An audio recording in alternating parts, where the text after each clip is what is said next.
मुर्गा कितना कामी होता, एक दिन कितनी मुर्गियों पर प्रयास करता, जो अंडे खाएंगे वो कामी होंगे और क्रोधी होंगे। ये बिहार में गरीबी इसी कारण। कहते सीताराम असम को इनको भी चाहिए 250 ग्राम, भाई प्रधानमंत्री शराब नहीं पीता, अरे चलो वो नहीं पीता है तो जानता शराब खराब कभी नहीं पीता, तो ये खराब जनता को क्यों पिला?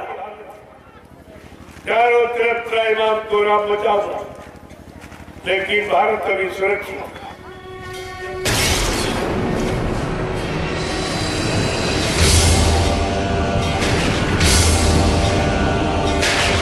मैं देखता हूँ आज बाजारों में उतनी सब्जी नहीं बिकती जितने अंडे। ये अंडा क्या है? कभी पूछा आपने? ये अंडा मुर्गी का मासिक धर्म। अगर घर में पत्नी मासिक धर्म में हो तो उसके आम का भोजन नहीं किया। ये दोस्त ऐसे समय के लिए कबीर साहब ने जबरदस्त इशारा किया था। क्या कहा उन्होंने? नारी की छाई पड़े तो अंधे हुए भुजंग, कहो कबीर कैसे निभाए जो नित नारी के संग। उनका क्या? तो ये सब खिलाए, बड़े शौक से खाए, सुबह शाम, गर्मी बरसात जाड़ा कुछ नहीं। ये क्या है? मुर्गा कितना कामी होता, एक दिन कितनी मुर्गियों पर प्रयास करता, जो अंडे खाएंगे वो कामी होंगे और क्रोधी होंगे। फिर देश और समाज का उत्थान होगा कि पतन होगा? ये माँ बहन बेटियों की रक्षा होगी, इनके चरित्र को खत्म कर दिया जाएगा। कभी आपने विचार किया? न कोई नेता विचार कर रहा, न कोई महात्मा और न कोई बोल रहा इसके बारे में कुछ नहीं। केवल मैं अकेला हिंदुस्तान में निकला हूं, कोई साथ देने के लिए तैयार नहीं। अगर 1 करोड़ जो साधु ये दाढ़ीवाल लाल पीले कपड़े पहले घूम रहे, अगर यही साथ में हो जाते तो तक काफी परिवर्तन हो जाता। लेकिन ये भी नहीं, क्योंकि ये भी सब वही कहते सीताराम असम को इनको भी चाहिए 250 ग्राम, इनको भी चाहिए। बगैर शराब के पूजा नहीं होती, बगैर शराब के इबादत नहीं होती, बगैर शराब के इनका भी कोई काम नहीं, और बगैर शराब के नेताओं का काम। भाषण तो शराब में, भोजन तो शराब में, यानी मतलब, और इनका भगत तो शराब में, और आए गए का सत्कार, ये सब सारा देश शराब शराबो। अब क्या बचा आपके?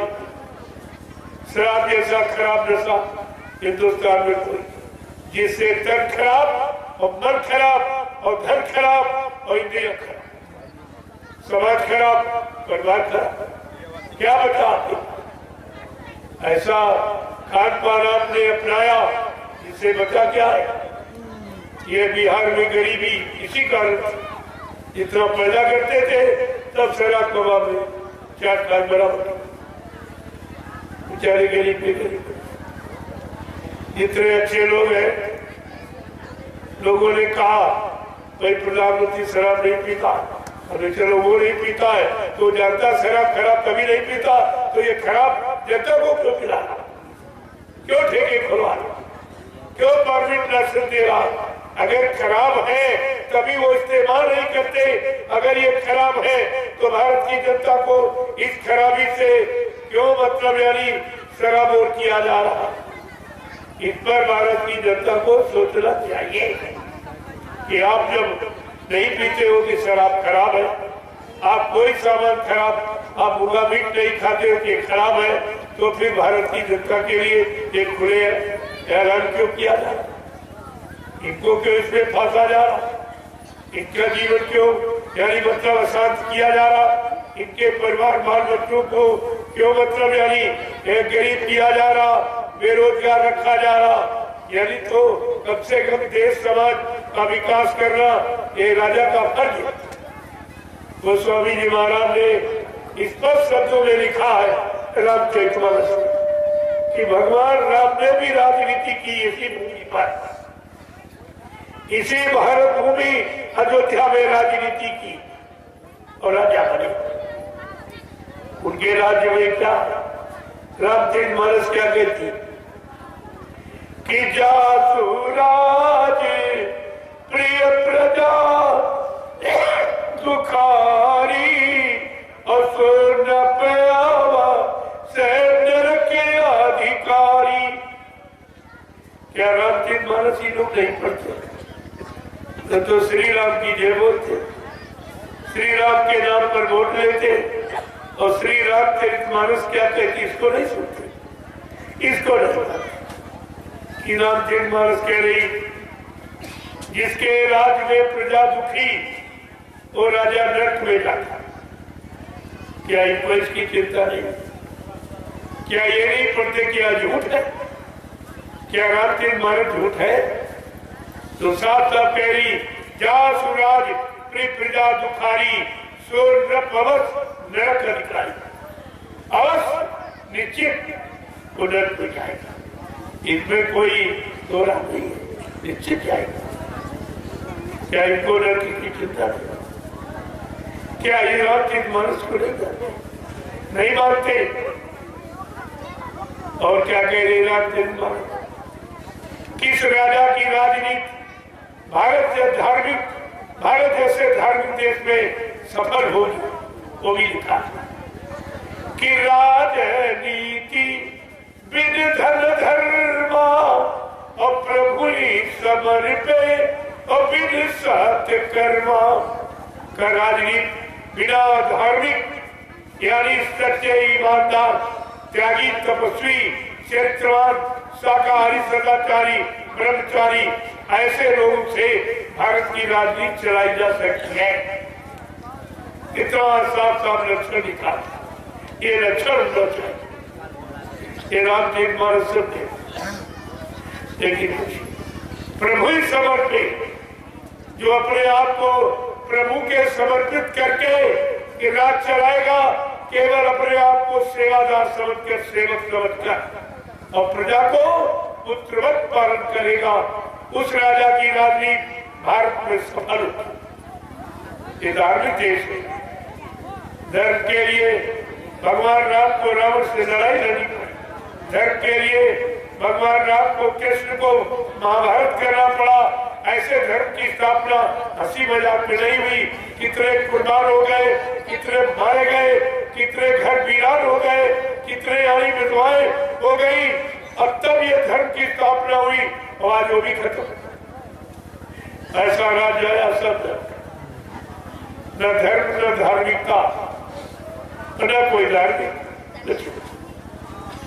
ये सब आपको विचार करना। ये रामचरित मानस विश्व प्रसिद्ध ग्रंथ, सारे धर्म जैन, सारे देशों के लोग, सारे भाषाभाषी प्रांतों के देशों के लोग इसको मान्यता देते हैं, क्योंकि रामचरित मानस एक ऐसा ग्रंथ है जिसमें परिवार नीति और समाज नीति और देश विदेश नीति और सत्य नीति और न्याय नीति और प्रेम नीति, सुरक्षा नीति सब कुछ समाज में। ये सारी नीतियों का और सिद्धांतों का ये भंडार है, इसलिए विश्व प्रसिद्ध है।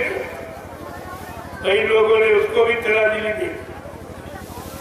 ये रामचरित मानस को नहीं, ये राम को मानते ले राम की नहीं मानते, मंदिर को मानते मंदिर की नहीं मानते, रामायण को मानते रामायण की नहीं मानते। इस बात को पहले समझिए आप। इसलिए देश की, समाज की, परिवारों की, इंसानों की हालत की आपके सामने इसमें कहना, फिर भी आप नहीं समझ पा रहे। ये मुसीबत कहां से आई, ये परेशानी क्यों आ रही, ये बीमारियां क्यों बढ़ रही, तकलीफ क्यों बढ़ रही, लड़ाई झगड़े क्यों बढ़ रहे, पारस्परिक प्रेम प्यार मोहब्बत सब खत्म हो रहा, कोई किसी को देखना नहीं चाहता, कोई किसी के काम में सहयोग देना नहीं चाहता, कोई अच्छे सच्चे रास्ते पर न चलना चाहता है, न चलने की सलाह देना चाहता। इससे खराब और कौन सा समय? प्रेमियों, इसी को कलयुग भगवान राम इशारा करके कहा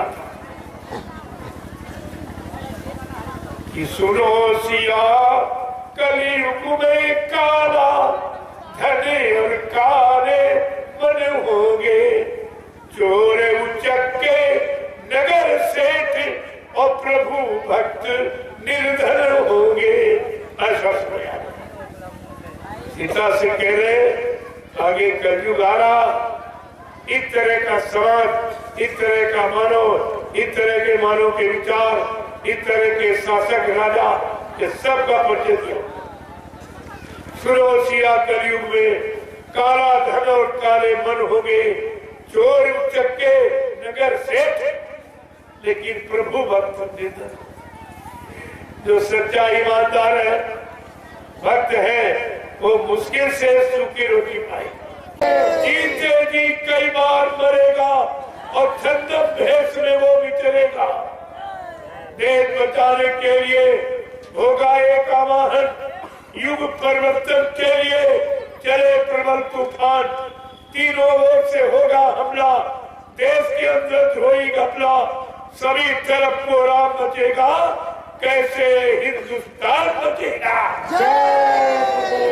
आज में भी हो वही हालत, चारों तरफ त्राईमान कोहराम मचा हुआ, लेकिन भारत अभी सुरक्षित। जब तक संत महापुरुषों की वाणी का प्रसारण वायुमंडल में होता रहेगा, तब तक भारत सुरक्षित रहेगा। अगर शाकाहारी बने रहते तो भारत जैसे धार्मिक मुल्क में कोई बीमारी आने वाली नहीं, कोरोना कुछ नहीं आता। लेकिन आपने पाश्चात्य देशों की नकल की, जो मांस मछली अंडे खाने वाले, अरे वो ठंड प्रदेश है, वहाँ ठीक है, उनको कुदरत ने ऐसी जगह जन्म ही दिया है, उनके ऐसे कर्म और संस्कार है जो ये सब भोग रहे। लेकिन तुम तो भारत भूमि पर पैदा हुए, जहाँ पर भगवान राम कृष्ण ने जन्म लिया, उसी भूमि पर आपको जन्म मिला है। चलो अपने लिए नहीं तो भगवान के लिए कम से कम आपको सोचना चाहिए, कोई ऐसा खान पान गंदा न करे जिससे कोई ऐसा गंदा कर्म न हो, नहीं हमारे भगवान पर कलंक लग जाएगा, भगवान की राजनीति बदनाम हो जाएगी। आपने भगवान के बारे में कुछ नहीं सोचा, सब मनमानी में जुट गए। अब पाश्चात्य देश की जो आपने नकल की है, अंडा मुर्गी ये सब, जो खान पान गंदा और पीना शराब पीना ये सब, ये पाश्चात्य देशों की नकल आपने की, और वही परेशानी तुम्हारे पास है। अगर नहीं मानोगे, वो बीमारी सफाई वाली तुम्हारे पास, सारे देश को साफ करके कुछ नहीं बचेगा। जो बचेगा वो निर्विचार, जहां सबके लिए जमीन तैयार की जाए। जब ये दुनिया में हाहाकार मचेगा, त्राईमान मचेगा, ये सब लोग भगेंगे, तो कुदरत के यानी साफ हो जाएंगे उसमें। जो बचे खुचे, जो अहंकारी है, वो तो साफ, वो मरेंगे नहीं, वो साफ हो जाएंगे। और जो बचे खुचे लोग वो भारत में मिल जाए। फिर आपको सुख शांति की तलाश के लिए, परमात्मा की प्राप्ति के लिए नैमिषारण्य में आना पड़ेगा। इसलिए वहां पहले से आपके लिए जमीन तैयार की जा रही है, उसी में आपकी ये गाड़ी कमाई लगानी चाहिए, तो आपको भी उसका लाभ मिल जाएगा। क्योंकि भूमि सेवा ये कभी खत्म नहीं, कोई चुरा नहीं सकता, अग्नि जला नहीं सकती, ये जब तक रहेगी तब तक आपकी सेवा बरकरार रहेगी। और जब तक लोग वहाँ आते जाते रहेंगे, उनको जो लाभ मिलेगा वो लाभ का बेनिफिट तुम्हारे खाते में आएगा, क्योंकि वहाँ की व्यवस्था आपकी गाड़ी कमाई से बनी। ये सब बातें आपको ध्यान में रखना चाहिए। जय